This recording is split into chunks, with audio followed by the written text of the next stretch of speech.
Yep. Good morning.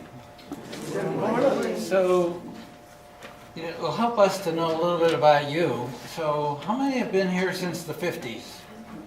Oh my goodness. 60s? 70s? 80s?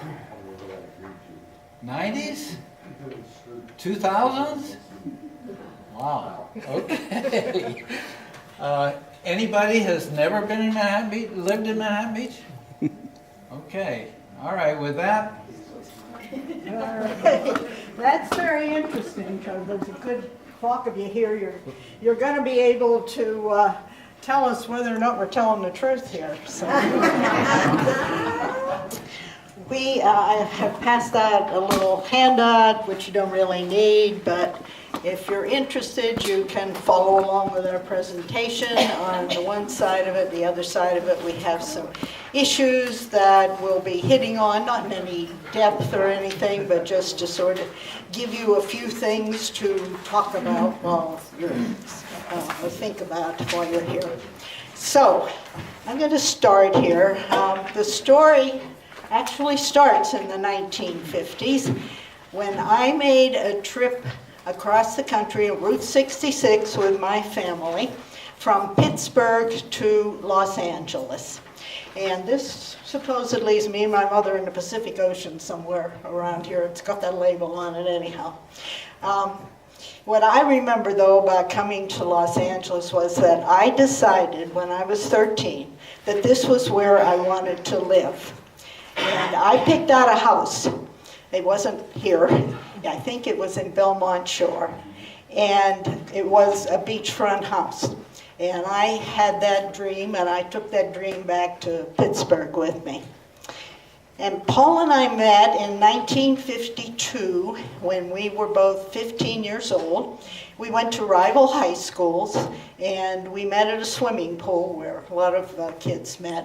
And this is a little awkward picture of a couple awkward 15-year-olds here before their first big dance. And we dated each other. We also dated a lot of other people, but we never broke up, even when he was going to college at Carnegie Mellon in Pittsburgh, and I was going to Northwestern in Chicago. And we got married in 1958 on my 21st birthday. Nobody gets married that young anymore. And then in 1959, he was finishing up his MBA, and he was looking for a job. And there was a company out in the Los Angeles area that wanted to interview him. And he asked me if he should even consider this because this was so far away. So guess what my answer was to that one. So that company was Ford Aeronatronic, and seen here in Newport Beach. We drove to the Pittsburgh airport in a February snowstorm, and 12 hours later, flying in a propeller plane like this, I landed at LAX in 80-degree weather. And I spent 5 days in this area, and it was 80 degrees the whole time, and I've kept track, and it's been 80 degrees in nearly every February since.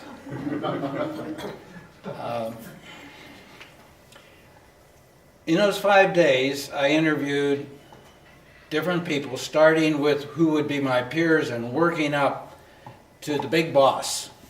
So, on that last night, the big boss drove me up from Newport Beach to a fancy restaurant near LAX, and he had 3 martinis, and I had 3 martinis.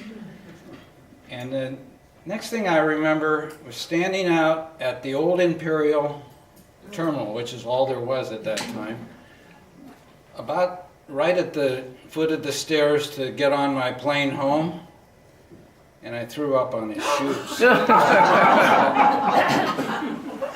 The next thing I remember was about 10 hours later, waking up in a bunk on an airplane like this, droning away with a hangover.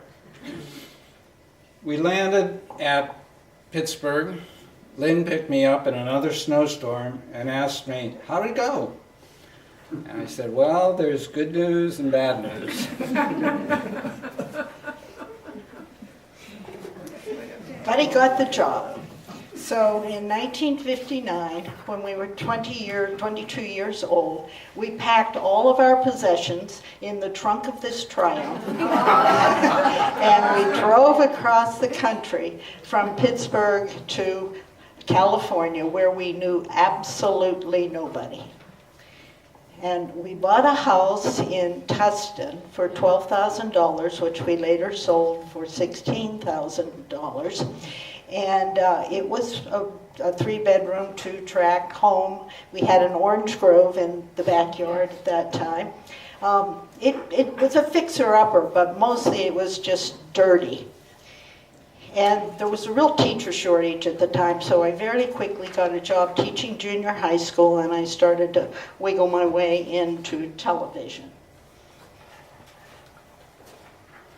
So I got restless in '61 and started answering ads and got a job at Mattel, which looked like this at that time. It was right on the corner of Rosecrans and where the 405 is, but the 405 and the 91 weren't done yet.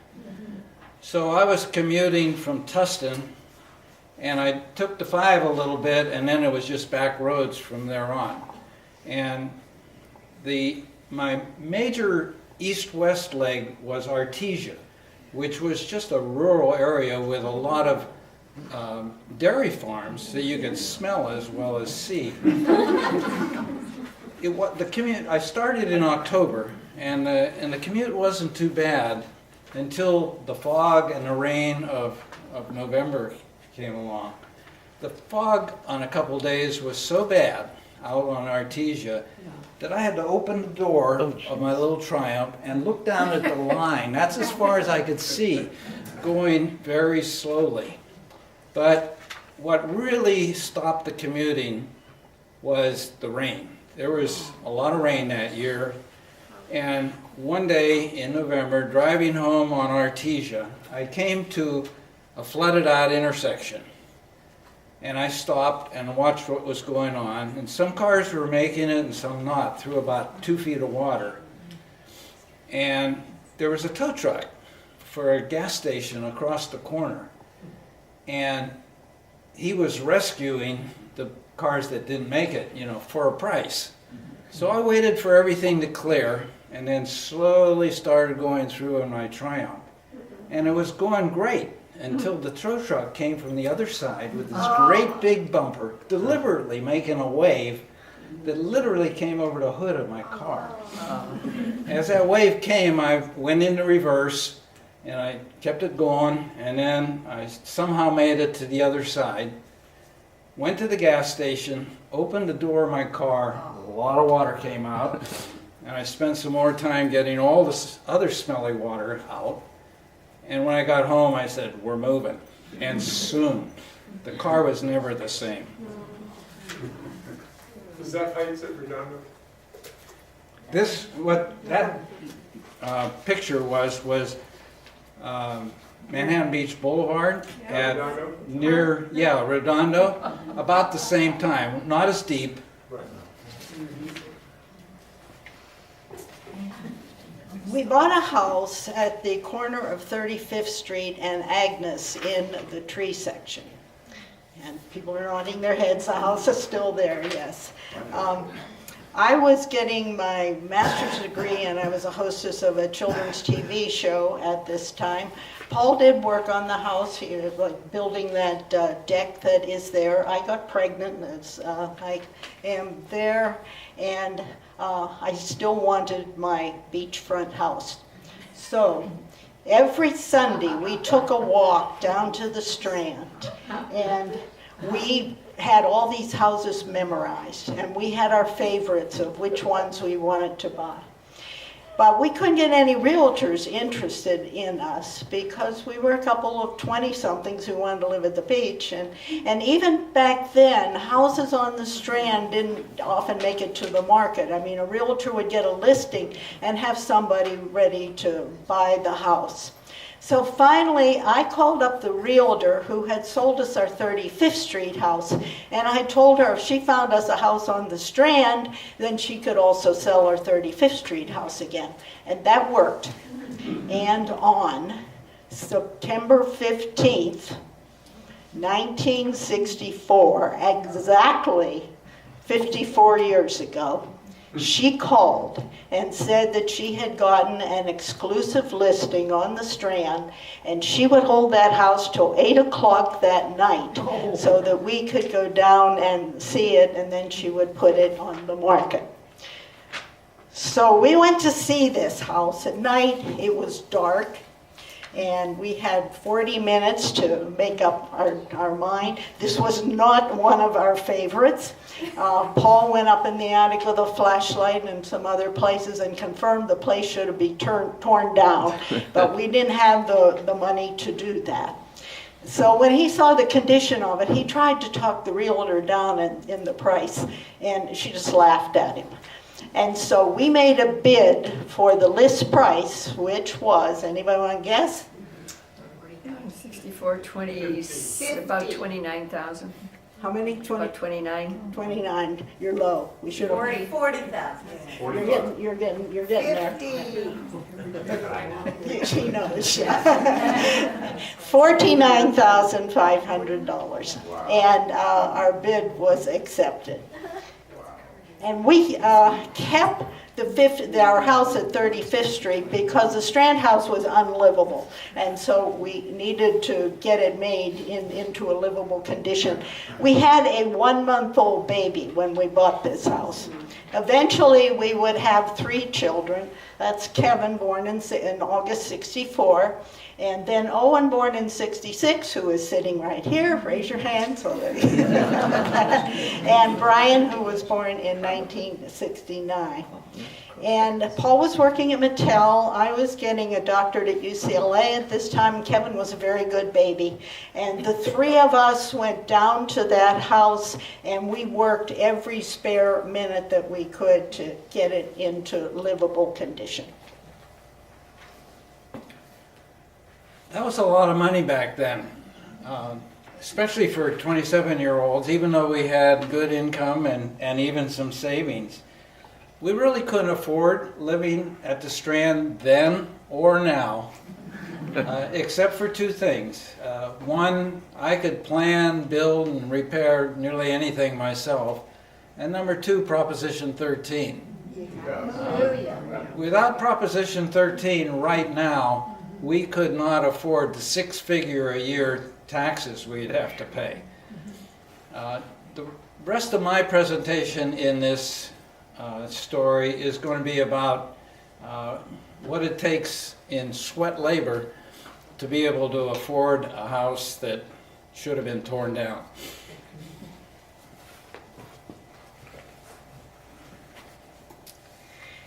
So I'll tell you a little bit about this house. Someone gave us a couple photos here from the late 30s.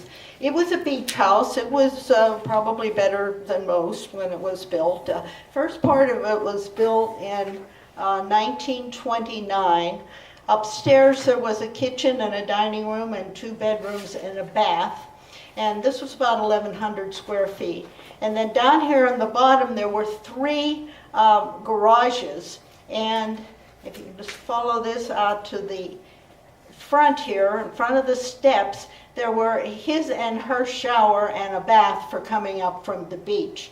And then sometime in the 30s, somebody built this little freestanding shack on the front, maybe as a 3rd bedroom, but you had to go outside to go to the bathroom, and it wasn't attached to the rest of the house, but it was made out of beautiful redwood there. And then in the 1940s, there was a builder from the Midwest who owned a house, and he built an addition out over the shack, and there was a living room and a master bed and bath there. But there weren't any zoning codes or any rules about what to do, so he just built it out. And we found out many years later, he didn't bother to put a foundation between where the shack was and where the main house was. So we were living without a foundation there. Anyway, this is the house we bought at 1705 The Strand, same block as the Smiths live. And we really worked very hard on this house. I like to say that Paul did all the skilled labor. He did the replumbing and rewiring and moving walls around and putting in the furnace and all that kind of thing. And I did the unskilled labor. I steamed off wallpaper and spackled and painted and did a lot of cleaning.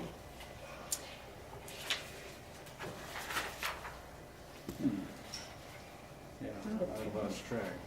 Yeah. Which means you're building page 3. So I lost track here. There you are. So this is the first of our 5 major building projects in our story. At the beginning, we didn't have the time to do anything except just get it livable. I made detailed drawings of the whole place, mainly so I could figure out where the wiring and plumbing was, all of which needed to be replaced just to make it safe and functional. And then there was Lynne's list of stuff we needed to do just to make it livable, which included moving some walls and more plumbing and electrical. So I'm just going to give you a short sample here of things that we did at the beginning. We got the little shack in good shape, and you can see the redwood there, so that we would have at least a clean place where we could rest or feed the baby while we were working.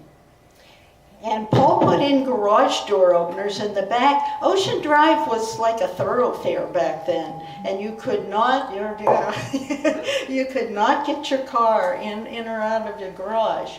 And if you look up at the roof there, you will see that there's some broken towels. We had to get a new roof because people had walked on it to put up the TV antenna and broken the towels.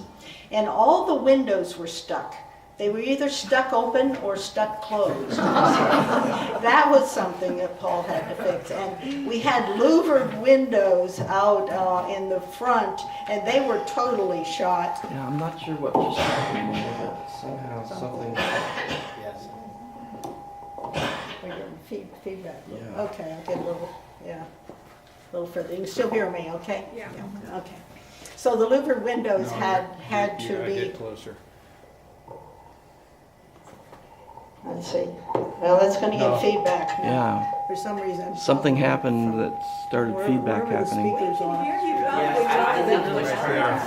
Right Let me there. just restart the, The speaker's right there, Yeah, okay. and it's feedback. Okay, oh, I can talk out here. Anyhow, the louvered windows had to be totally redone.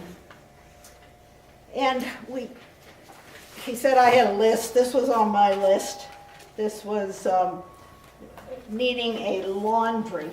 And over here on this side where the louvers are, Paul built a laundry into what was a closet. And he brought in the water and the electricity and the gas and the venting and everything and put it there. And if you walk through the door right there, it was the bathroom, and the bathroom was really a mess. He had to move the toilet around, and then we had a great big rusty iron tub that had to be taken out of the bathroom, go down the stairs and bring up a new tub that was there.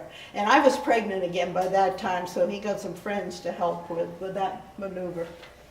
The kitchen was quaint.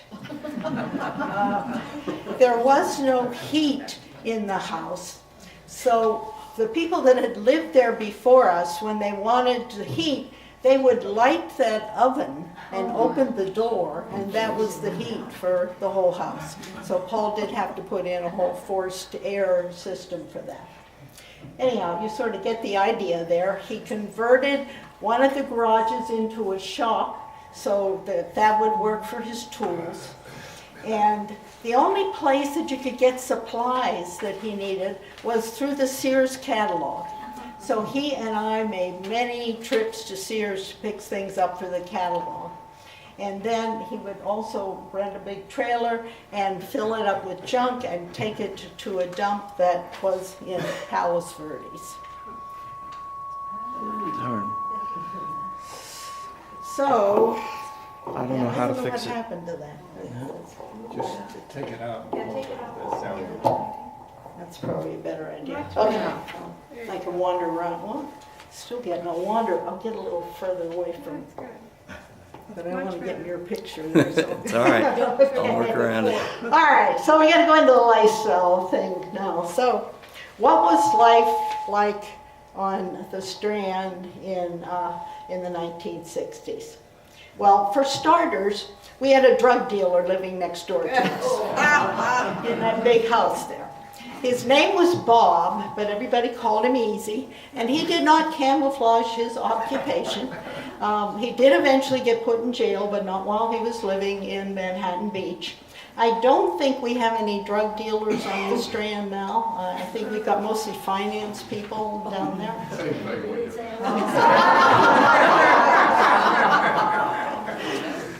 So this was our view to the south. That light pole there is at least 3 generations ago because the corrosion from the salt air just gets to everything there. We didn't go out in the pier very often because that was a dangerous place, and that's another one of the lectures there. And of course today the pier is just bustling, but the aquarium wasn't out there yet at the time. That's a good idea, Stephen. This was the view to the north, and the 18th Street steps and the Strand were not in good shape.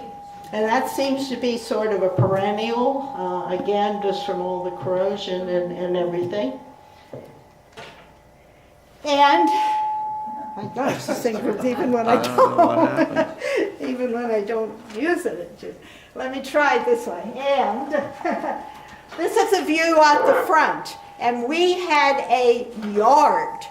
And lots of people had yards at that time. And today, hardly, oh, okay. Although it doesn't go very far, you need to stand over here. Okay. All right. Put this one down. And remember, All right. Okay. So let's see this one. Let's see this one. Okay. So lots of people had yards, and of course, very few people have yards today. Also, the homes were occupied by the owners. We didn't have this business of the house being the 4th or 5th house that they owned. They actually lived in their houses. And we think the phenomenon now of all of these places that are empty is bad. I mean, it's a nice place to live. Somebody should be in the house there. On the other side of the spectrum, we didn't have a problem with the homeless. Now, if we wake up at about 6 o'clock in the morning, we can usually, often, times see somebody waking up on the beach in front of our house. We weren't kind to the environment back in the 60s. I wouldn't say we destroyed it or anything, but we just didn't think about it. We certainly weren't having a green city. And one thing we did was waste an awful lot of water. The little one there is Owen. And there was this fountain in front of our house on the beach, and kids played there all the time. Just give them a bucket and a shovel, and they made all kinds of things with the water from that fountain.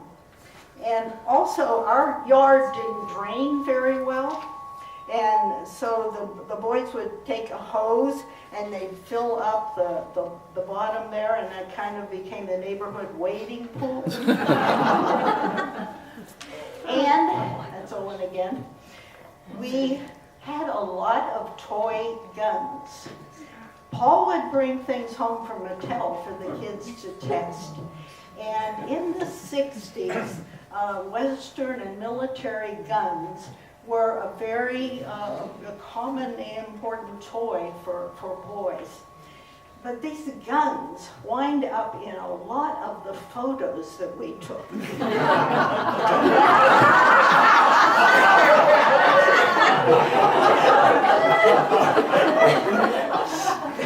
And when it got to be the 90s and the 2000s, you know, our sons would bring new friends home, and all these photos are in a scrapbook, and they showed the scrapbook to their friends, and we'd hear their friends saying, "Your parents let you play with guns?" And yes, we did let our kids play with guns. Owen still uses a gun to go hunting.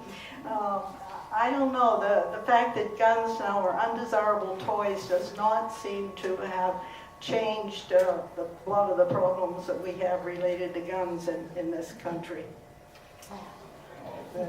So in again. We had a cat. She was a very patient animal who thought things like this, of just being squished, was her way of life.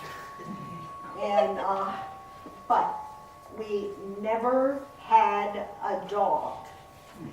Hardly anybody who lived in the sand section had a dog. It was considered cruel because dogs weren't allowed on the beach, and we had these little lots, and there was nowhere for the dog to run. And the idea of a dog getting its exercise by being on a leash, walking on the Strand, just was not very acceptable. Now today, I think everybody's got 2 dogs. And certainly walking them on the Strand is a big social activity. And this has altered the odor and the color of the Strand. We took a lot of bike rides. There was no bike path back then. This is the end of the Strand here. And this is something I can't imagine living on the Strand now without the bike path. I think that is something that is much better than it was in the 60s. We took a lot of stroller walks, mainly to downtown to shop. And that got Paul and I thinking about what's still downtown that was there when we were there. And we got Becker's and Manhattan Grocery and Urkula's, and the Kettle was close there too. That's about it. But there are some things that we sort of miss. You can come over to this one. I'll try to shout. I missed the hardware store that was a short walk away. So when something unexpected happened, I could go to the hardware store and avoid the trip to Sears to get stuff. And I also, there was a nice men's clothing store there for a long time, Bentley's. That, you know, I dressed well for work, and I could get a lot of my clothes there. Gone, you know, but now it doesn't matter. Your kids afraid of the And animals? I remember Stephen's Bootery. It was it was a shoe store just for kids' shoes. So I can't say I miss it, but I sure spent an awful lot of time there. And I miss the drugstores. There were competing drugstores on corners for a while. So during the 60s, I think you could go downtown and get pretty much everything that you wanted and needed for your lifestyle, and that's, I don't think, true of downtown anymore. We went to parks. Now this is the corner of Marine and the Strand. Most of that stuff is not there anymore. The only thing still there are some rusty swings. There was the Live Oak Park and Sand Dune Park, and then later Pollywog Park. And of course the beach and the pier are parks. And we're really lucky to have these parks in our town. And we do need to make sure we conserve them, because every once in a while, somebody comes along and wants to clutter them up. So you need to be careful of that. Okay, does anybody recognize Virginia Mcmartin. What? Is that McMartin? Yeah, that is a Steve McMartin school. Napolitano. You recognize the shy little boy there? Steve Napolitano. Yes, Steve Napolitano. So I put a number of pictures out on Facebook, as some of you know, just sort of as a tease, and I put this one out and said, where is it? And the only person that really got it on Facebook was Steve. And he knew exactly where it was, and that's where the Jamba Juice place is now on Manhattan Beach Boulevard. And he told me he had a picture of himself. And so I had him send it to me, so I think that's a really cute picture. Our kids went to Mcmartin Preschool in the late 1960s. And they don't have any remembrances of, you know, any of the types of activities that came up in that great big long legal action that of molestation that took place in the 1980s. They also went to the Little Red Schoolhouse, which was on Manhattan Beach Boulevard across Sepulveda. And I see the preschool classes coming down to the aquarium now often. And I think my conclusion is that we had and we have now very good preschools in Manhattan Beach. Most of the time that my kids went to Angie's, who lived in Hawthorne. She took kids into her house. I never had a nanny. Nannies were sort of just for rich people back then, and most of them were from Europe, you know, right out of Mary Poppins.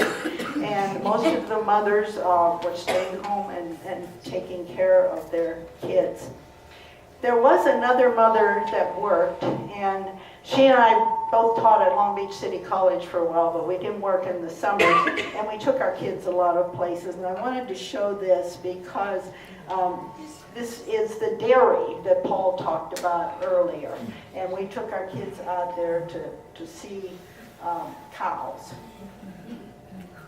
But mostly in the 60s, there was the beach and the ocean. And the beach and the ocean are still there. Okay, before we go on with the next house project, we're just going to give you a real quick buzz of our careers because we were doing them at the same time when we were doing everything else. So overall, I worked full-time for 46 years, 6 of it in toys and 40 of it in aerospace, and then I tapered off with 5 years of consulting. I called myself a businessman and a change agent. The last 20 years of my full-time work, I was running medium-sized aerospace companies as vice president and general manager, and I did big upgrades of their performance. I also did mergers and acquisitions, a lot of them. I earned good money, but it required 60 to 80 hour work weeks and a lot of travel, including international. But I enjoyed my work and I was good at it. And I worked mostly in television, and most of that was teaching at the university level, television production and writing and management courses.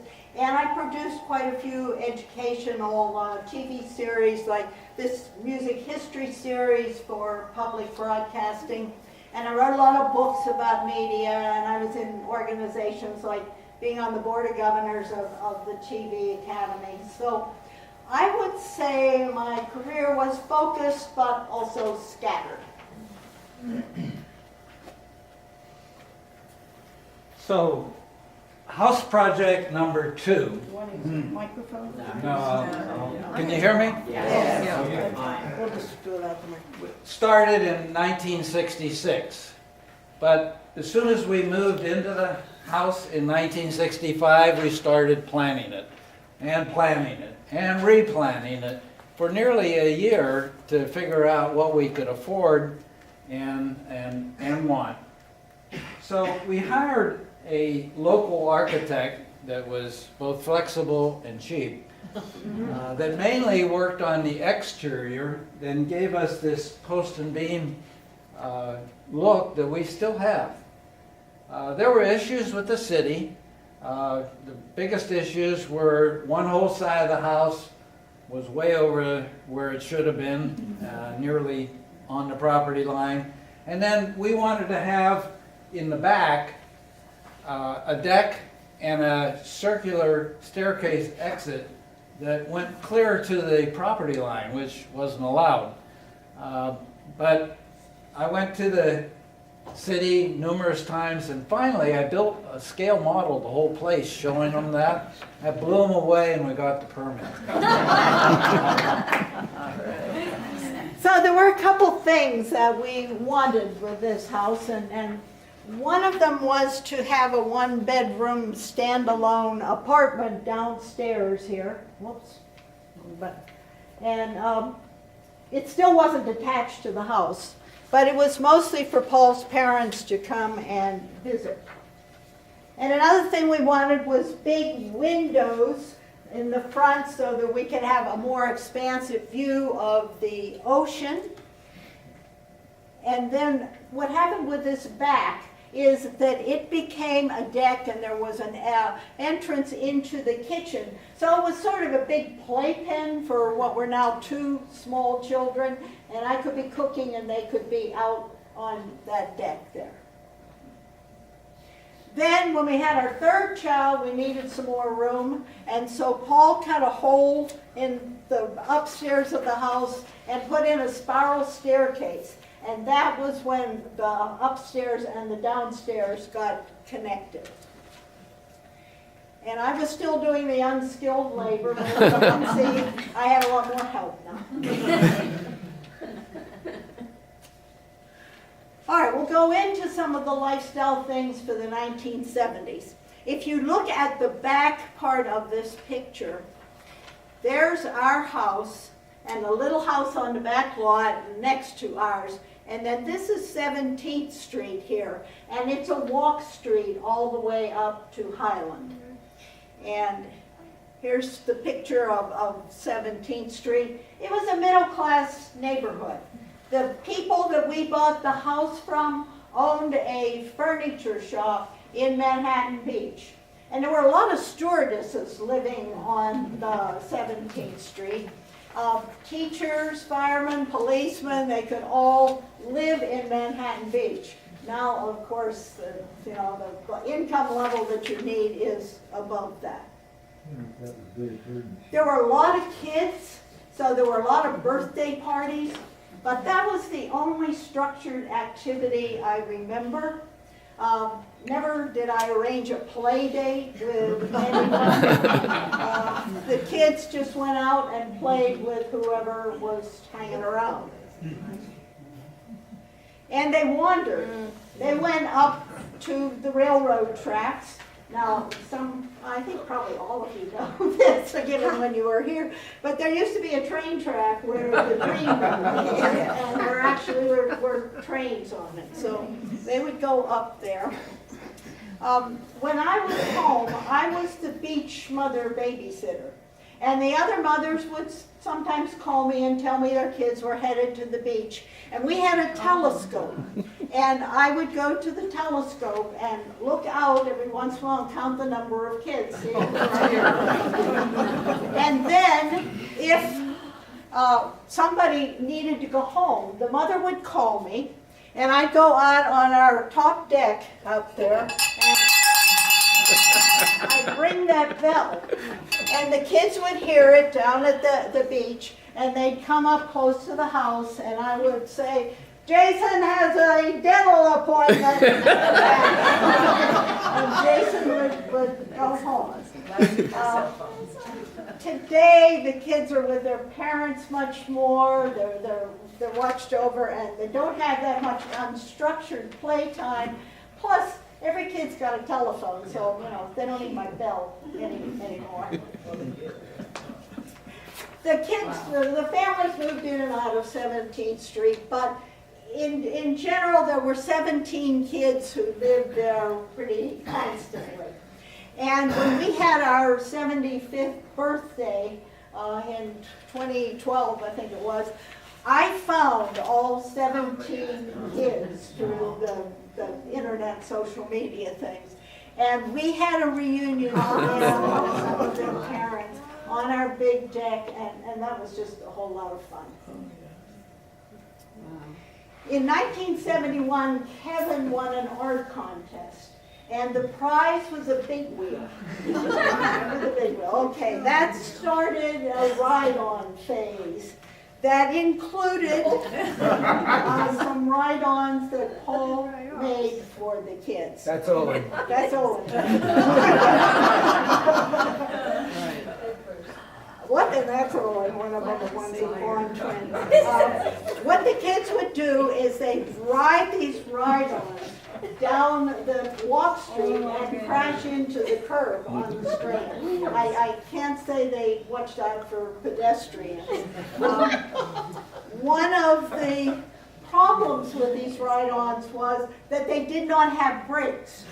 So we went through a lot of shoes, and maybe that's why I remember scootering so well. Today there's all kinds of things that people, adults and children, can ride on. We've had these scooters, what are they called? Birds. Yeah, Razors.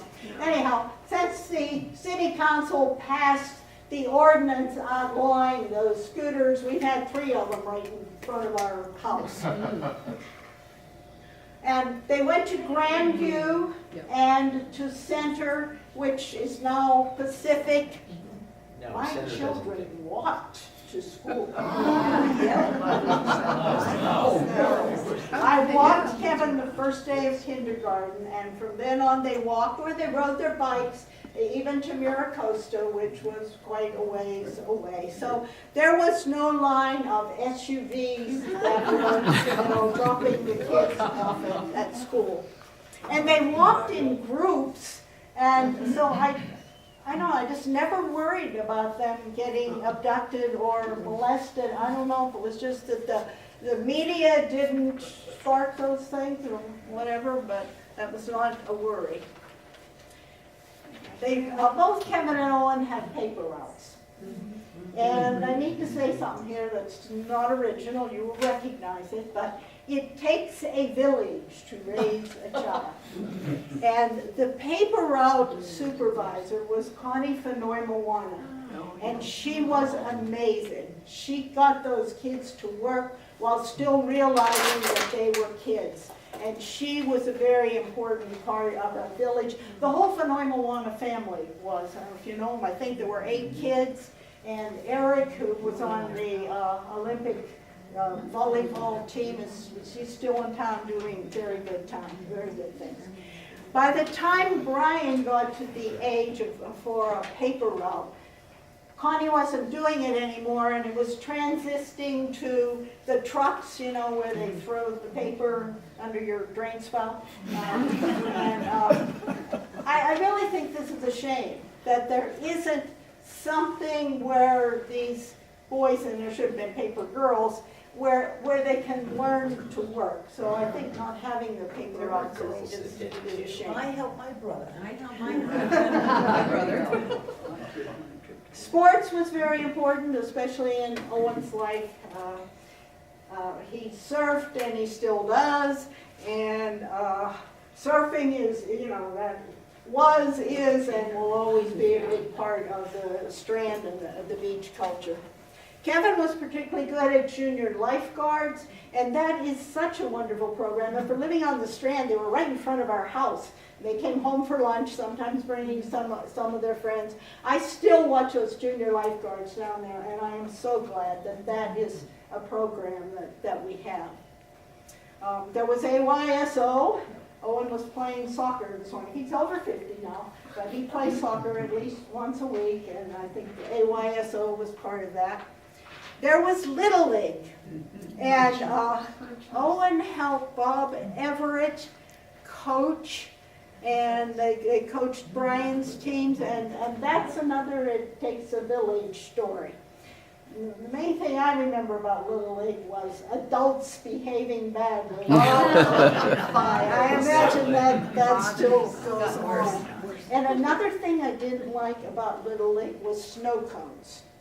The mothers had to work in the refreshment booth, and I always got stuck pouring that icky syrup onto the ice for the snow cones. So I know that's not a big social problem, but I hope somebody has gotten rid of the snow cones.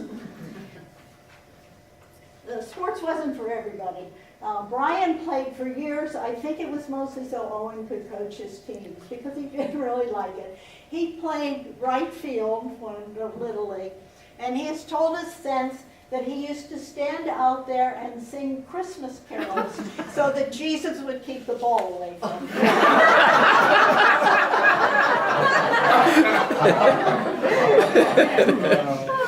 But there was room for the arts. When Brian was 6 years old, Becker's Bakery had a cake baking contest, and he won over all of the 12-year-olds, and he was really proud of his trophies, and rightly so. And it was very nice for Becker's to have that kind of a contest for the kids. And there's still good merchant-resident interactions with our merchants down there.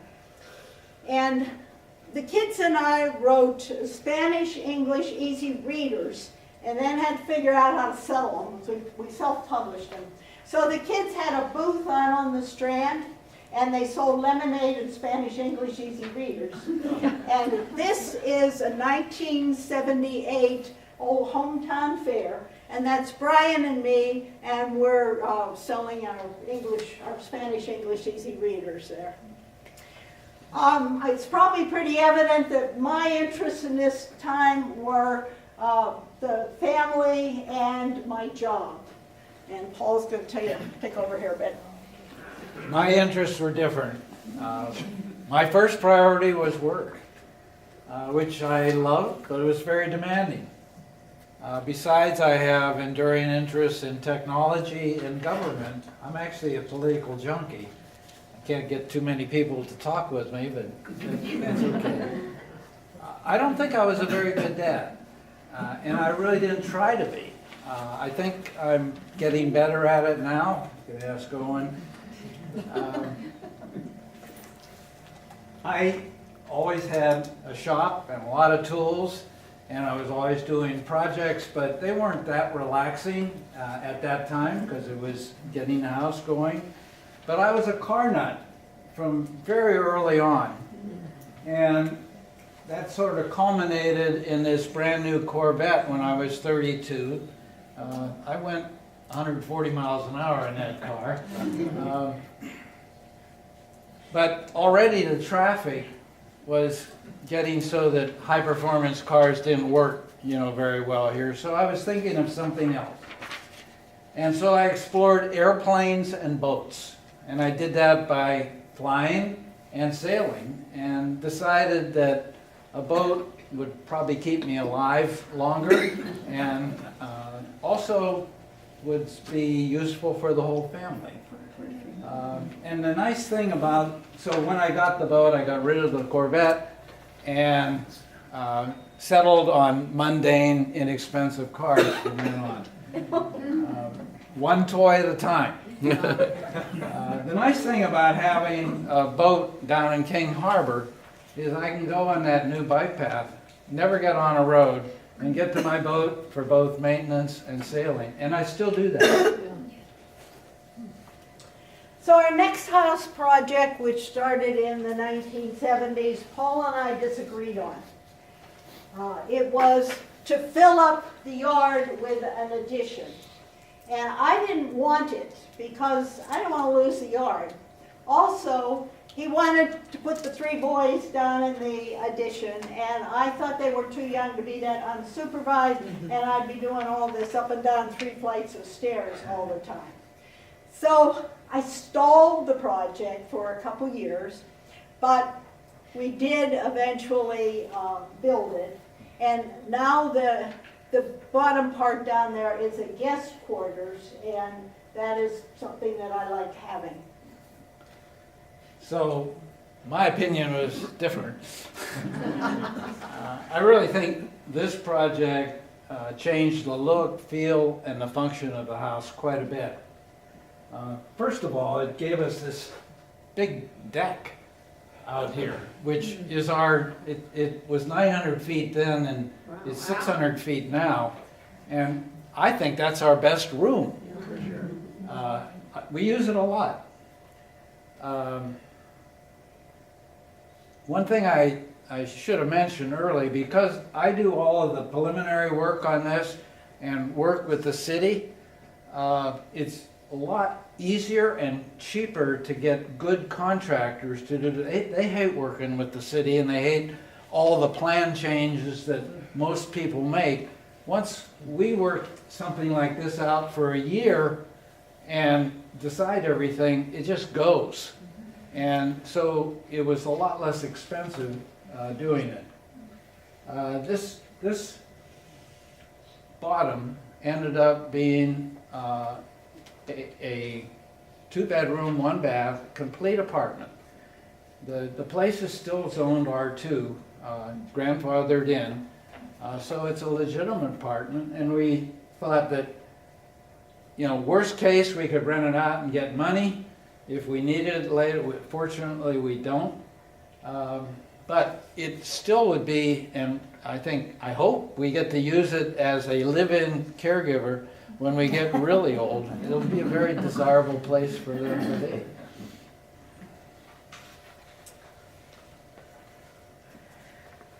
We had trouble figuring out what to do with this lifestyle part of the 1980s.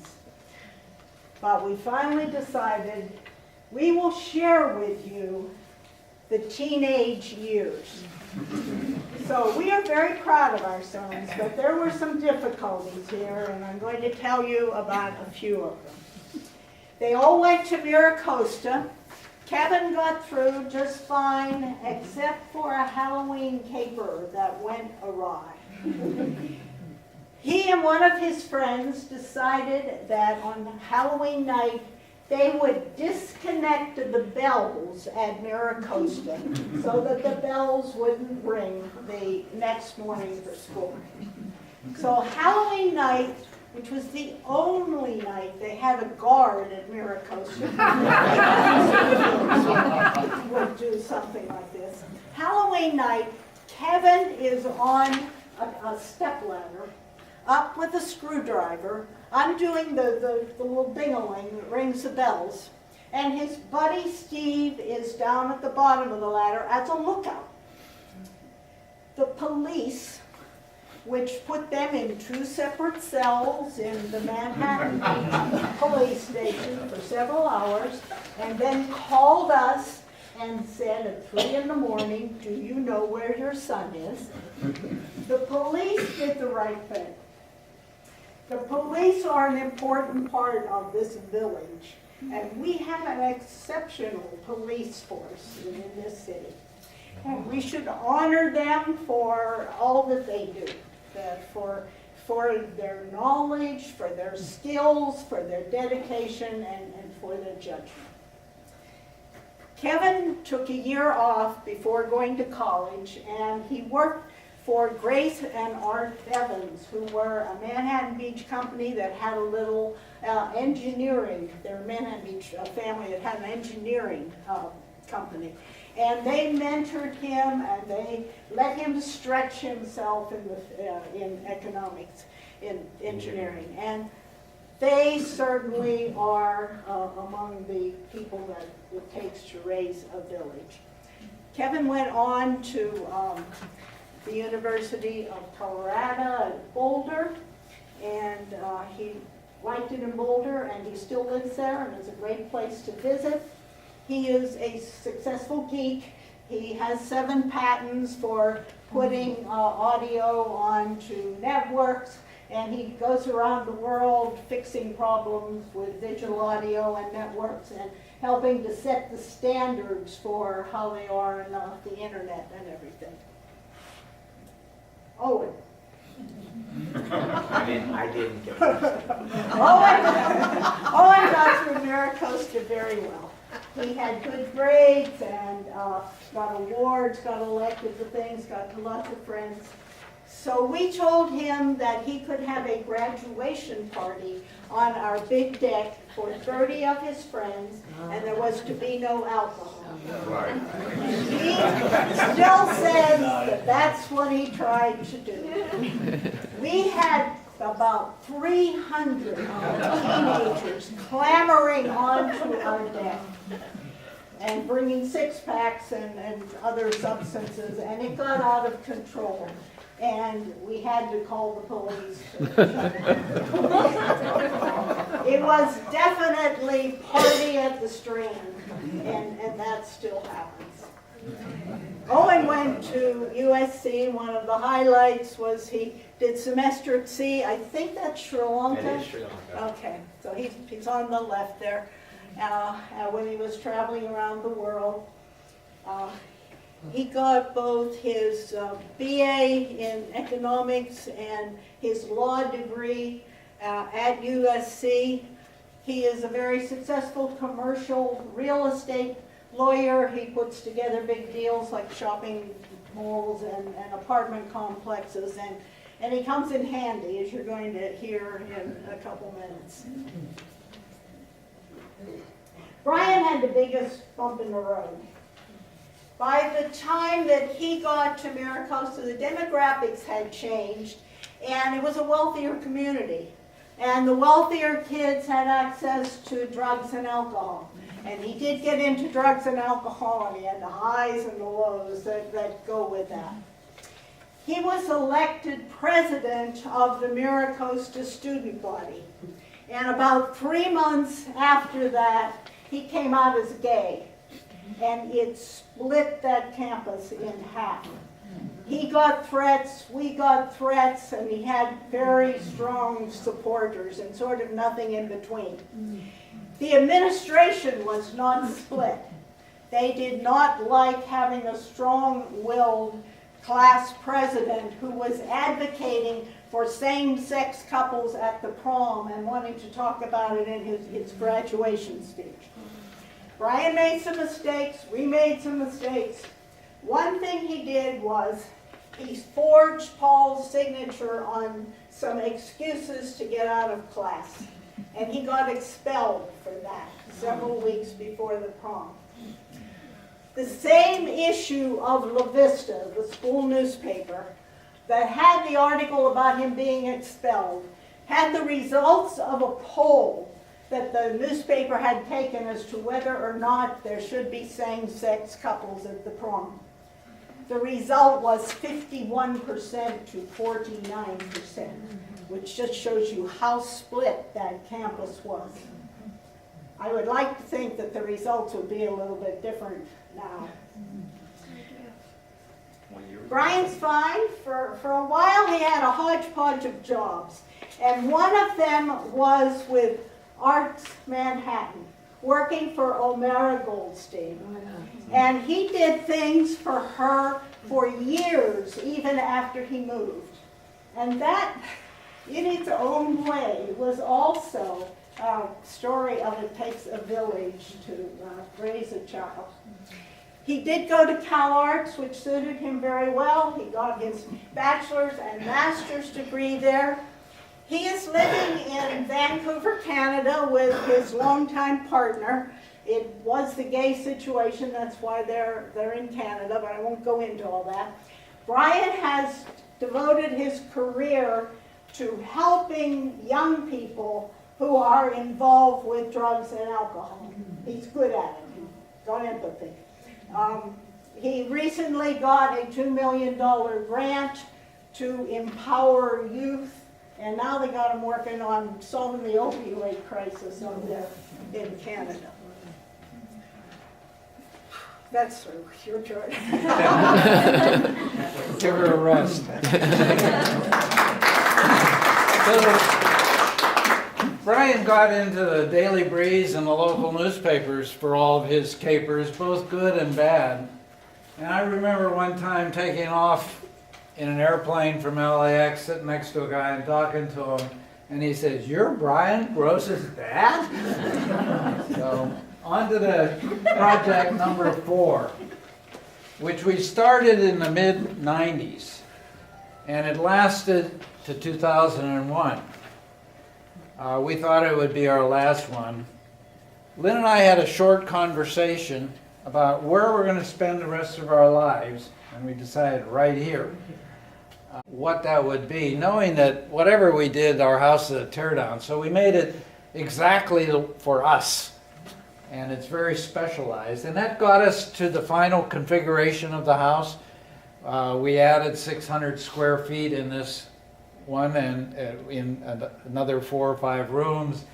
It got it to its present 4 bedrooms, 4.5 baths, and 3,800 square feet. We started out with 1,100, so you know we did a whole lot. It was a major remodel, and we lived in the house the whole time. In today's dollars, this one would be $1 million project. This was big. It was hard to find a contractor that would allow us to live in the house the whole time and me looking over his shoulder. Again, I was doing all the work with the city. But we found a gem, and he worked with us very well. He did great work, and he was reasonable. This time, I got computer software to do the design and entered the whole house as it was. And then, now this couple years, Lynn and I worked at all the ideas we wanted, and it was really easy to change the design in the computer, maybe 50 times. But we got it right, because what we ended up with, we still like. And what we ended up with, we didn't change anything during the 2 years of construction. But when it got close to what we wanted, I started printing out designs and taking them to the city to see what it would take to get a permit, and we weren't even close. Owen advised me to keep records of each of those visits, and there were 23 of them over a 2-year period. To get all of the approvals. In the end, all but one of the 20 rooms we have, a lot of them specialized rooms, were affected by this model. And this was a big deal, but it was great.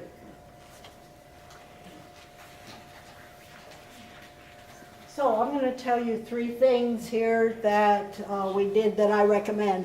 One is we put in an elevator for our old age. I can't say we've used it for our old age, but we use it for all kinds of things. So if you can afford it and you've got 2 stories or more, put in an elevator. We put in his and her bathrooms.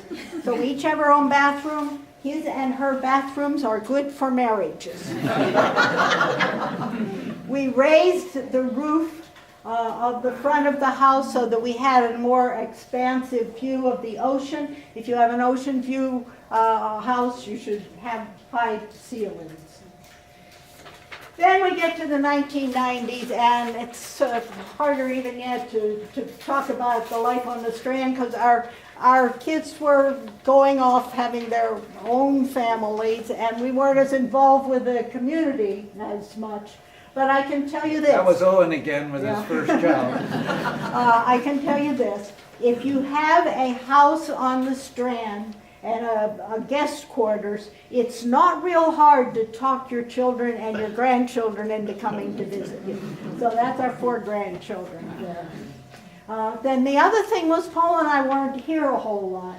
The United States Information Agency sent me to a lot of countries either to teach or to consult. Here I am in Malaysia with Malaysian dignitaries, and the people in the back were people who worked at a TV station, and they were my students for a month. Most of my travel was required by my work, and I traveled locally and internationally. There were years when it was 1/3 to 1/2 of my time, and that doesn't include the 2 times I was on special assignment for a whole year. This was one of those times in Cleveland with a really bad winter, and that, without a doubt, convinced me we're staying put. I had lots of, in my career, they wanted me to move here, there, and whatever. That convinced me. So to the extent that the travel relates to living on the Strand, many of the people that we have met in other countries come to the United States and they come to LAX and they come to our house and stay to get over jet lag, and we really like that because we get their international perspective. This particular couple here is from New Zealand, which is one of our favorite countries. We have had so many people from New Zealand stay in our guest quarters that they refer to it as the Kiwi Motel.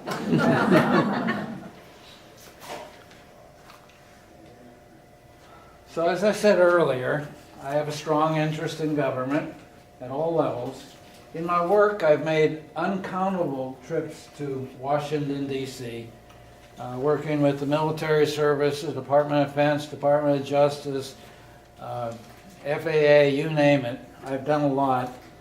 I've testified before both houses of Congress. I've done a lot of work with associations on key issues, and I advocated for them to Congress. And then all my building work got me in touch with some of the government of Manhattan Beach, which I've always admired. And so in 2000, as my work was winding down, I did my first give back by getting on the Mansionization Committee that tried to limit the size of the houses. And that led to being on the Parking and Public Improvement Commission, and then on the Planning Commission. I was chairman of PPIC when the Sand Dune Park issue came up, and Steve and I were together on that, and we had standing room only meetings in Jocelyn. I don't know if any of you were there on that one. And we came up with solutions, recommended solutions to the council that worked. On the Planning Commission, it's amazing what you find out. In our little city, we have so many different lifestyles. You know, like the hill section is so different than El Porto. You just can't believe it, both lifestyles and housing styles. And you have to deal with all of that in the Planning Commission. And it's a good way. A lot of people in the Planning Commission then go to be council members, and it's a good, like Wayne did, and it's a good way to learn about the city. I think that my last volunteer effort was recently, and I met in this room on the Bourne Oversight Committee for the new high school buildings. Not the present one, but the last one. And I think our city has great government, great schools, and they're largely run by volunteers that put in full time for basically no pay. And it's a tough job, but they do it well, and we really should appreciate them rather than call them names. Okay, hurry up here a little bit because we're going to have a little bit of discussion. We usually do this in an hour. We're a little over our hour. I started giving back to the city. Whoops, I got the wrong. You skipped You it. skipped back. Go back. There we go. There you go. I started giving back to the city in 2007 after I retired from Cal State Fullerton when I was 70 years old. I've done a number of things. I've been on the Neptunian board. There's a lot of people I know from the Neptunians here and other things. But I think to the extent that I know in this town, it's for things related to the aquarium. And John is now doing that, what I used to do there. And I do love that little place and all that it does and everything that it stands for. I had 3 things on my bucket list when I retired. I wanted to give back to Manhattan Beach. I wanted to help teach science to little kids, and I wanted to learn about the birds and the fish in my front yard. And I didn't plan it that way, but the aquarium has done all three of those. Nice So- photo. By the way, who took that photo? Beautiful photo. Who took that photograph? Fullerton, and in the communications department, yeah. Okay. So, our last project on the house, number 5, we didn't plan. But that little house that was next to us all those years, and with a great big front yard that gave us the view of a corner lot, in 2014, someone bought it, and in 2015, they tore it down, and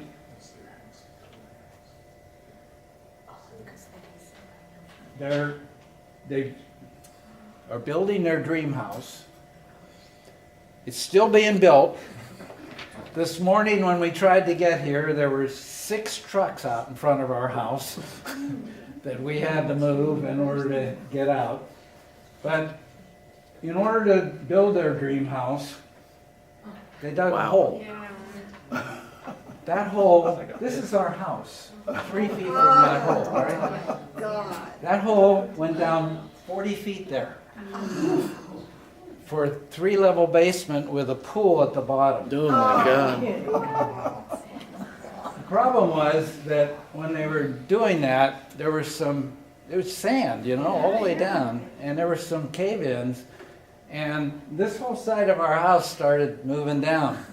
And in the end, it moved down between 1.5 and 1.5 inches. That might not seem like a lot, but that's a lot, let me tell you. So one of my things is I'm an engineer, and I noticed this at the beginning with little subtle things. And I started looking for things and documented. This is a picture I took that actually shows the cave-ins when they were putting in the pilings. So I knew something was happening because that cave-in went in under our foundation. Okay. It takes a long time for it to show up so that most of you could see it with things like that. That took a year to happen, or that. And so I hired an engineer. We hired Owen as an attorney. We had great neighbors that are doing this house. They made it very clear they'll fix it, they'll pay for it all. That's pretty unusual, let me tell you. If you had a spec builder doing this, you'd be in deep trouble. But it took us a year, more than a year, to work out all the engineering of what needed to be done and all the legal. Even though there was no contention, I think Owen worked on, 5 contracts, something like that? It got very complicated. The first thing that happened, even before we figured out all the details of everything, we put in 13 of these big earth screws along the whole side of the thing and attached them to the foundation to keep it from settling even more. And then the plan was, and is, we put a whole new foundation under the existing foundation for over half of the foundation. And that was difficult and dangerous work. I mean, they were crawling in sand under there, sometimes 10 feet under the house, to put the forms in. And then after that was done, and this was exciting, they jacked up the house to get it level. Jeez. And that was something. Then, after all of that was done, they came in and fixed all of the problems in the house, and there were a lot. This is the living room ceiling that was all cracked up, and this is the end of their work on that. So of course it did cause disruption to our lives, and we did leave 3 times when things got really messy, and it's hard on the neighbors, as you know, because of all the trucks that are there. But we feel we're lucky because the people building it are responsible citizens, and Paul has his engineering knowledge, and can't be snowed. And also, it does not hurt to have a son who is a real estate lawyer. And as Paul mentioned, in fact, we did use him, and he had to do multiple contracts there. We see the light at the end of the tunnel here, but we worry about what's happening to others when there's a spec builder who is involved in this. And we did get some things put in the building code for the city so that the shoring company or the hole digging company is responsible for the neighbor, the property that is adjacent. And also there has to be mandatory mediation by the city if there is a problem, but a lot more needs to be done. So, what's the future here of life on the Strand and in Manhattan Beach in general? There's going to continue to be change, whether we want it or not, and change isn't good or bad, it's just different. We're going to continue enjoying living at the Strand as long as we can. I still single-hand my boat out on the ocean, but it's getting harder at age 81, and I make things in my shop to make it easier, and I just got an electric assist bicycle. So that, because when I'm out sailing, I get tired, and making the bike trip home got really tiring, so I got electric assist for that. And I boogie board, and I also like to say that I live in a fitness center. I have 3 forms of exercise that I do. I ride my bike on the bike path, I walk up and down the hills, the sand dune behind me, and I walk on the dry sand. And I'm very generous. Any of you can come and use my fitness center anytime for free. So we feel really fortunate. We have a loving family, we have some wonderful friends, we have stimulating occupations, and we have a very special place to live. Thank you.